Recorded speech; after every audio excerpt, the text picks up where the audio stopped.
Selamat sore Bapak, perkenalkan nama lengkap saya Yanorius Dula, mahasiswa semester 6 kelas A dengan NIM 180303038, Prodi Sosiologi, Fakultas Ilmu Sosial dan Ilmu Politik, Universitas Nusa Cendana.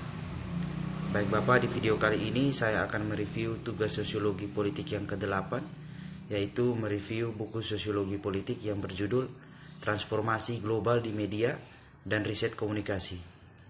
Baik Bapak, langsung saja ke pembahasan. Bagian 1, Ekonomi Politik Media di Zaman Crowdfunding.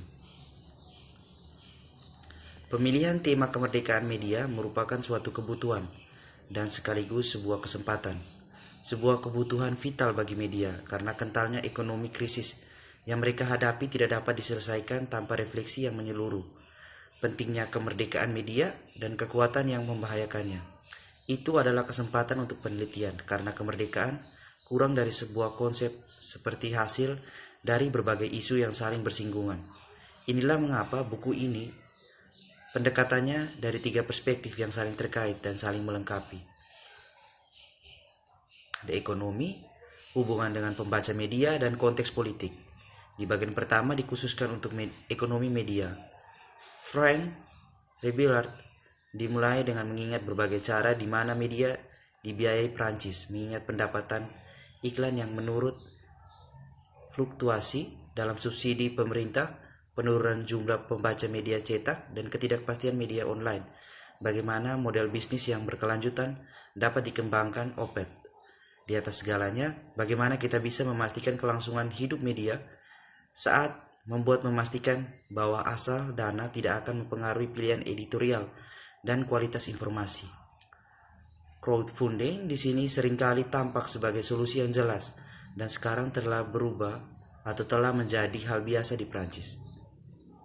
Bagian yang pertama, penandaan media cetak dan berita online di Prancis. Perkembangan dan tantangan. Untuk memulai bagian ini, yang pertama kita akan melihat bagaimana perkembangan teknologi crowdfunding, menggarisbawahi kekhawatiran tentang bagaimana media berita dibiayai. Frank Rebillard mempelajari perubahan besar dan sosial masalah politik yang mempengaruhi sumber daya keuangan yang tersedia untuk dicetak dan media online di Prancis. Seperti banyak negara, pers di Prancis begitu biasanya dilihat sebagai dibiayai melalui 2 saluran pelengkap NELS. Di satu sisi, publikasi dijual kepada pembaca, sementara di sisi lain, ruang iklan dijual kepada pengiklan. Pertumbuhan besaran dalam akses internet tentunya telah menciptakan platform berita online itu menarik pengiklan. Namun pada saat yang sama, belanja iklan yang media telah menurun sementara pengguna internet tetap sekutu enggan membayar untuk mengakses informasi. Akibatnya, crowdsourcing platform yang mulai muncul pertama kali pada akhir tahun 2000-an di Amerika Serikat dan kemudian di Eropa, sering dianggap sebagai sumber pembiayaan alternatif. Dengan bantuan crowdsourcing, file media mungkin bisa mengatasi krisis pendanaannya.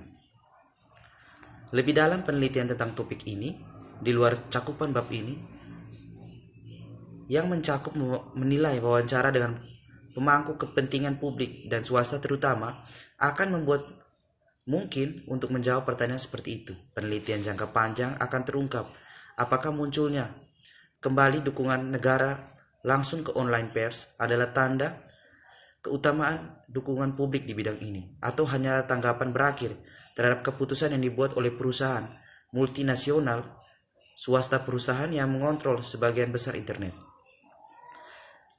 Bagian yang berikut, media Prancis. Dapatkah crowdfunding menghadirkan pluralisme? Sejak pertengahan 2010-an, pemberitaan media di Prancis sepertinya sudah mengadopsinya crowdfunding. Hampir secara sistematis, apakah mereka meluncurkan file judul media baru, mencoba mengatasi kesulitan keuangan, melakukan diversifikasi penawaran media atau mencari aliran pendapatan reguler. Entry mediapreneur semakin beralih ke dalam tanda kutip kebijaksanaan orang banyak. Pers di sini mulai mempekerjakan jurnalis profesional dan menjadi sebuah industri dengan sendirinya di kuartal terakhir abad ke-19 mengamuk dan menugaskan dirinya sebagai misi pelaporan berbasis fakta daripada menggunakan tulisan berbasis opini untuk mempengaruhi publik. Bagian yang kedua, jurnalisme dan ruang publik. Outlet, media yang tujuannya adalah transformasi masyarakat secara radikal seseorang pemimpin. Efektivitasnya atau kemampuannya untuk membangun khalayak tertentu, terutama tergantung pada cara ego ditawarkan sebagai ego cita-cita setiap penerima. Dengan menawarkan ego mereka, pemimpin media karenanya setuju untuk mengorbankan diri mereka sendiri, atau lebih tepatnya menjadi dalam tanda kutip tubuh mereka, gambar simbolis yang diwujudkan atau representasi sosial. Satu karakter terakhir, pemimpin yang lebih berkaitan dengan antropologi daripada komunikasi adalah untuk memfasilitasi hubungan dengan leluhur dan dunia mati, yaitu untuk membangun hubungan dan budaya semangat yang sama di antara anggota grup. Subbab yang pertama, pekerjaan pembersih-bersih, desosio masalah ekonomi, moderasi komentar di situs berita Prancis. Keyakinan telah lama dibagikan pada nilai-nilai positif dan inklusif dari online ekspresi telah menghasilkan di Prancis di tempat lain di estaf hukuman sistem partisipasi online yang dimiliki media memperoleh peran penting. Banyak dari sistem ini seperti ruang komentar di bawah artikel, pembuatan blog, formulir oleh surat kabar harian regional dan nasional, dan bahkan pengembangan garis editorial yang mengambil pendapat dan saran pembaca gerakan ke dalam akun dirancang untuk memungkinkan opini tersebut, yang untuk waktu yang lama terbatas pada surat-surat kepada editor, bagian dari pers cetak, agar terlihat online di semua mereka perbedaan. Namun dibutuhkan tangan lain yang tak terlihat untuk bisa terjadi. Tangan itu milik moderator komentar, terbebani dengan cepat oleh ruang lingkup, tugas dan sumber daya diminta untuk melakukannya. Media menutup ruang komentar mereka atau mengalihkan pekerjaan ini ke spesialis. Analisis kami menyoroti bagaimana setidaknya ada 4 alasan yang bekerja komentar moderasi. Kerangka hukum tentang kebebasan berekspresi para editor itu, strategi ekonomi penyedia layanan moderasi dan bagaimana mereka tercermin dalam teknologi yang digunakan dan dalam manajemen dan konteks sosiopolitik di mana komentar tersebut dibuat. Kita menunjukkan bahwa sifat komentar yang lolos dari moderasi dan menjadi terlihat di ruang publik akan tergantung pada spesifikasinya konfigurasi yang menghubungkan keempat alasan ini. Yang berikut liputan media tentang metana batubara atau CBM, kontroversi di Lorraine, Timur Laut, Prancis. Bagaimana pers harian regional meningkatkan penerimaan sosial dari proyek tidak populer.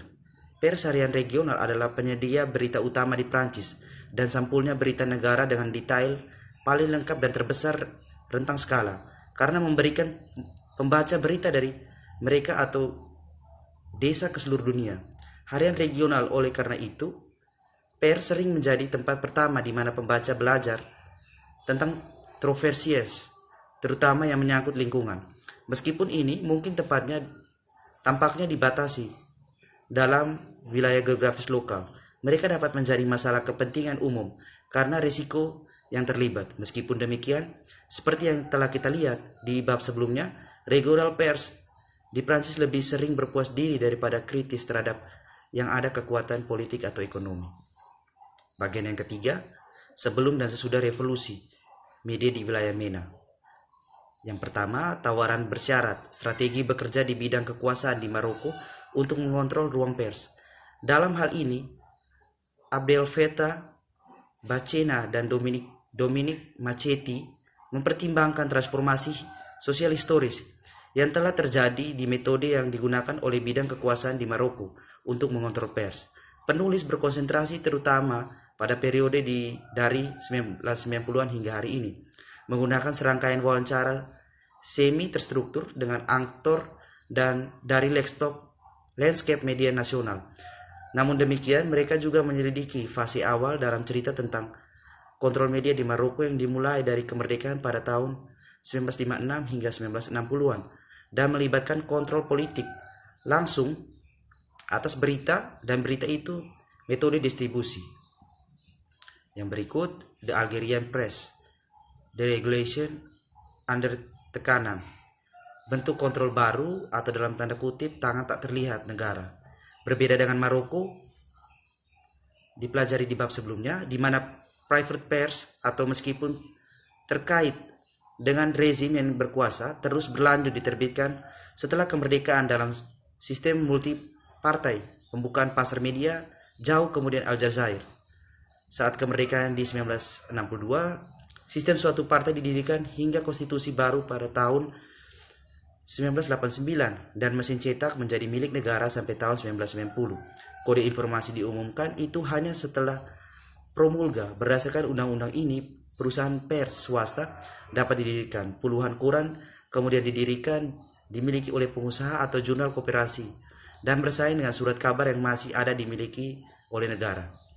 Variabel yang digunakan oleh Daniel C. Halin dan Paolo Macini memungkinkannya untuk mengkaji bentuk-bentuk keadaan hukum, ekonomi, dan politik itu secara negatif, mempengaruhi fungsi dan lintasan cetakan dan pemilihan pers elektronik di Aljazair. Kesenjangan antara di satu sisi media cetak yang menderita akibat krisis ekonomi dan seterusnya sisi lain pers elektronik yang berjuang untuk mencari sumber daya tertentu. Bukan pengecualian Aljazair, karena di negara maju keduanya media melawan krisis ekonomi global secara berbeda. Namun demikian, kasus Aljazair berbeda darinya, khususnya karena bentuk intervensi negara yang terus memberikan pengaruh yang dominan tentang berfungsinya pasar. Bahkan jika itu kurang terlihat dibandingkan pada periode dari satu pihak, memang otoritas Aljazair belum menyediakan dasar hukum yang dibutuhkan untuk perkembangan pers elektronik. Juga tidak, mereka mengambil langkah-langkah untuk mengurangi dampak krisis ekonomi pada media cetak. Yang berikut, keberuntungan dari nasib orang Mesir, pers pribadi, studi sosiohistoris suatu tempat produksi informasi. Sistem representasi paralel atau alternatif ditetapkan dicaci menghadapi rezim politik yang juga menjalani reorganisasi dengan sendirinya, khususnya melalui percepatan penyerahan kekuasaan kepada putra Presiden Gamal Mubarak dan semua yang terkait dengan politik dan tingkat ekonomi, serta perombakan dalam pemerintahan koalisi. Itu gangguan yang disebabkan oleh pers swasta mengungkapkan di satu sisi peran utama yang dimilikinya dalam reorganisasi umum masyarakat, dan di sisi lain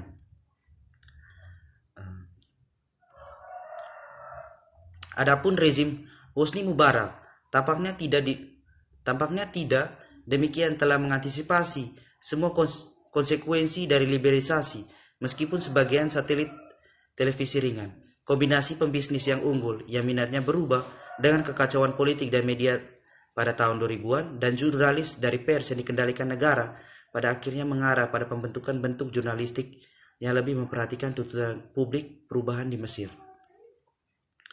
Baik Bapak, sekian dari hasil review saya mengenai tugas sosiologi politik ke-8, yaitu mereview buku sosiologi politik yang berjudul Transformasi Global di Media dan Riset Komunikasi. Terima kasih Bapak, selamat sore.